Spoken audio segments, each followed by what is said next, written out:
இப்போ நம்ம பார்த்தீங்கன்னா காதர்பாத் பிரியாணி வந்து பாக்ஸ் வாங்கியிருக்கோம். இது பார்த்தீங்கன்னா 300 வருது. 300 இது ஒர்த்தான்னு பார்ப்போம். சரியா?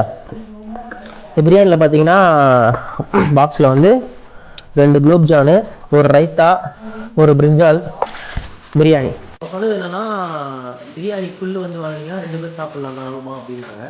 பற்றி நம்ம தட்டில் போட்டு தட்டு பத்தலை சொன்னாங்க. ஓகே, தட்டு பத்தாது இவ்வளோ இருக்குது குவாலிட்டி. எனக்கு தெரிஞ்சு 2 பேர் சாப்பிட்லான்னு நினைக்கிறேன். தாராளமாக இல்லை 2 பேர் சாப்பிட முடியாது நினைக்கிறேன். டேஸ்ட் பண்ணி பார்ப்போமா எப்படி இருக்குன்னு. நல்லா ரூபாய்க்கு எனக்கு தெரிஞ்சு பொறுத்து தான். குலோப்ஜான் ரெண்டு குலோப்ஜான் 2 பேர் சாப்பிட்ற மாதிரி மேக்ஸிமம் நார்மலாக ஒரு பிரியாணி வந்து இப்போலாம் 150 ரூபான்னு விற்கிது.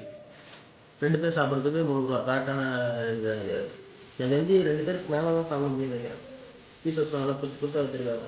1 2 3 3 பீஸ் வச்சுருக்காங்க. ஒரு முட்டை சொன்னாங்க. எனக்கு தெரிஞ்சு 3 ரூபாய்க்கு ஒர்த்து தான் இது.